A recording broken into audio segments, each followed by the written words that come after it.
नमस्कार. मी संभाजी सरकुंडे 450 वस्तीचं लोकसंख्येच्या गावातून मी जन्मलेलो आहे. मी BA LLB PGD PDM NIT Hyderabad अशा वेगवेगळ्या वेळी माझ्या डिग्र्या मी संपादित केल्या. परंतु मी मनमोहन सिंग साहेबांसोबत 1979 मध्ये रिझर्व्ह बँकमध्ये प्रथमतः माझ्या 23व्या वर्षी नोकरीला लागलो.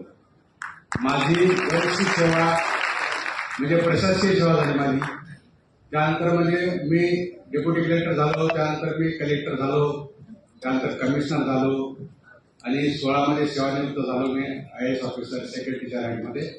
त्यानंतर मला राज्य माहिती आयोगावरती राज्य माहिती आयुक्त म्हणून काम करायला संधी 5 वर्ष मिळाली. ती मिनिस्टरची रँक होती आणि त्यामध्ये मला स्वेरिंग इन करून मला चार्ज घ्यावा लागला होता. असो, मी 43 वर्ष नोकरी केली आणि मी खूप काही म्हणजे समाजाचं मला अवलोकन करायला मिळालं. कारण की मीच एक ट्रायबल कम्युनिटीमधून आन कम्युनिटीमधून मी इतक्या मोठ्या स्तरावरती प्रशासकीय सेवेमध्ये योगदान देऊ शकलो. परंतु यानंतर आता काय करायचं तर 65व्या वर्षी मी शेतीमध्ये घुसलो. मला शेतीची खूप आवड असल्यामुळे शेतीमध्ये घुसलो आणि शेती सुद्धा मला डेव्हलप करावी लागली. वडिलांची शेती आणि एक 9 एकर शेती मला डेव्हलप करावी लागली पूर्ण दगड कोंडे काढून. आणि त्यानंतर मग 2025च्या एप्रिलमध्ये माझा संपर्क आला. आमचे अशोक जाधव, त्यानंतर लोके सर, त्यानंतर मेंढके सर या लोकांशी संपर्क आला आणि माझ्या शेतावरती ते आले आणि ते मला इंट्रोड्यूस करायला लागले की हे प्रॉडक्ट घ्या, ते करा. आणि मी आपला पारंपरिक ऑर्गॅनिकचं मला खूप आवड असल्यामुळे आणि मी ट्रायबल डेव्हलपमेंट कमिशनर स्टेटचा राहिला असल्यामुळे मला ह्या सगळ्या ऍक्टिव्हिटी माहीत होत्या. तर त्यानंतर मी दुर्लक्षित करत गेलो. हे पुन्हा येऊन चिपकायला लागले. त्यानंतर मग काहीतरी आहे यामध्ये असं पाहायची इच्छा झाली आणि ते पाहिलं. तर नंतर मग जूनमध्ये मी जवळजवळ 1.25 लाखाचे प्रॉडक्ट घेतले ऑर्गॅनिक ॲग्रोचे. फक्त ॲग्रोमध्ये मला हेच कल्पना की हे फक्त ॲग्रोवरती काम करतात. त्यानंतर मग हळूहळू नाही त्यांचं पण माहीत व्हायला लागलं. नंतर बाकीचे प्रॉडक्ट माहीत व्हायला लागले. नंतर ते वाचायला लागलो. मी डिजिटलमध्ये माझा अनुभव असल्यामुळे मी सगळं पाहायला लागलो. नंतर मग या लोकांची मैत्री झाली. नंतर मी जेव्हा कमिशनर राहिलो, स्टेट इन्फॉर्मेशन कमिशनर राहिलो, तर हे लोक चपाकून लागायला लागले. नंतर मग मी जवळ घ्यायला लागलो. मग मी ऑनपार त्याच्यासोबत राहायला लागलो. आता मी यांना सर म्हणतो. हा सन्मान जो आहे ना, मी नॅशनल इंटरनॅशनल लेवलला फिरलो गव्हर्नमेंटच्या मार्फत. कॅनडामध्ये गेलो, बाहेर गेलो.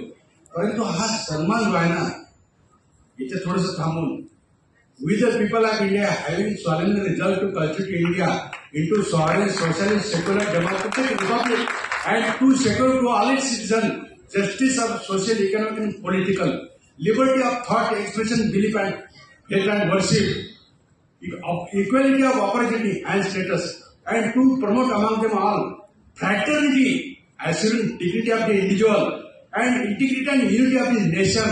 On this 26th day of 1949, we do hereby adopt, enact and give us this constitution.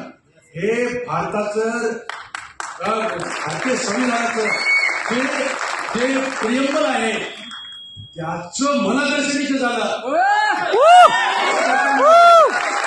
विश्लेषण करून सांगणार आहे. हे इंग्रजीमध्ये प्रियंबल मी 12वी पाठ केली.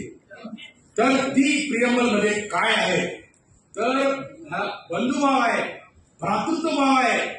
आमचे मुस्लिम बांधव विचारल्यानंतर मला डोळ्यामध्ये असू आला. कारण की या कम्युनिटीला कुठेच सन्मान मिळत नाही. हा सन्मान इथे मिळतो. इथे कोण काम करणार आहे.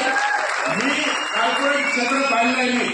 मी बिर्ला यांच्यासोबत बसलाय, टाटाचे लोकांच्या सिनियर मध्ये बसलाय. 30चे लोक मला मी पाहिलेले आहेत. टाटा इन्स्टिट्यूट मी पाहिले आहे. तर इथे कोण आहे. इथे माझ्याकडे सारखं आदिवासी आहे. इथे निमुळे सरासारखे कालच माझ्याकडे येऊन गेले. दगड फोडणारे वडार आहेत, इथे भगवान वेचणारे मुसलमान आहेत. हे सगळे आम्ही बंधू आहोत.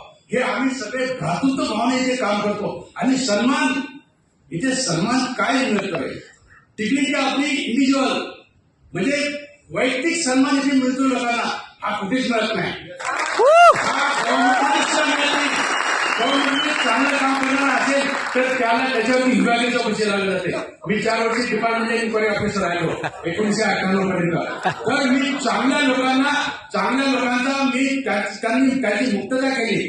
कारण की मी जस्टिस समजतो, म्हणजे न्याय समजते, बंधुत्व समजते, भ्रातृत्व समजते. आणि यामधून काय करायला आपण, तर आपण एक कॉर्पोरेट क्षेत्रामध्ये लोकांना नाही लो, कॉर्पोरेट क्षेत्रामध्ये लोकांना आल्यानंतर त्याचा सन्मान वाढला, त्यांची एक आत्मीयता वाढली, बंधुभाव वाढला.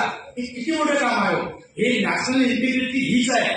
हे इंडियन कॉन्स्टिट्यूशनचं तत्व आपण पूर्ण पाळतो. आणि दुसरी नकारात्मक बाजू सुद्धा मला ऐकायचं, म्हणजे ऐकवली कोणी किंवा मी थोडंसं डोकावलं गुगलमध्ये, तर नकारात्मक सुद्धा म्हणजे ही कंपनी जी आहे हिची काही बाजू काय आहे का ते पण पाहण्याच्या वेगाला. परंतु त्याला काही फाउंडिंग नाही, त्याला काही बेस मिळाला नाही असं पण लक्षात आलं. तेव्हा अनेक आपल्याकडे म्हणजे 1992 पासून आपल्याकडे कांड घडले. कोणते कांड? शरद मेहता कांड आणि अनेक बंगाली कंपन्या, त्याचं पण पाहिलं तर अनेक फ्रॉड झालेले आहेत. फ्रॉडुलंट कंपन्या भोवताल आहेत. ते सगळे बदनाम फरीच होऊन गेले आहेत. अगदी माल्याची किंगफिशर बदनाम होऊन गेले आहेत. आणि आता काय आहे, आणि पॉलिटिकल मध्ये 17 हजार कोटीचे घोटाळे. ही कंपनी 1,000 कोटीचा बिझनेस करते वर्षामध्ये. 17 हजार कोटीचे घोटाळे एका 1-2 वर्षामध्ये करणारे अनेक आपण फ्रॉड पाहिले. पॉलिटिकल फ्रॉड किती वाईट वातावरण आहे होतात. परंतु आपण सगळे एकदम शुद्ध भावनेनं आणि चांगल्या वृत्तीनं इथे आपण बिझनेस करतो, सन्मान घेतो, पैसा कमावतो, मुलं बाळा आपण शिक्षणाला लावतो. आणि भंगार वेचणारे माणसं किंवा दगड फोडणारे माणसं इतके मोठे 15 लाखाच्या बिझनेसला एका महिन्याचा त्यांचा प्रॉफिट होतो. किती मोठं सन्मानाची गोष्ट आहे, आदराची गोष्ट आहे. मला वाटतं खूप मोठं मी सांगतो. धन्यवाद. Thank you sir, thank you sir. एकच मिनिट घ्यायचं आहे.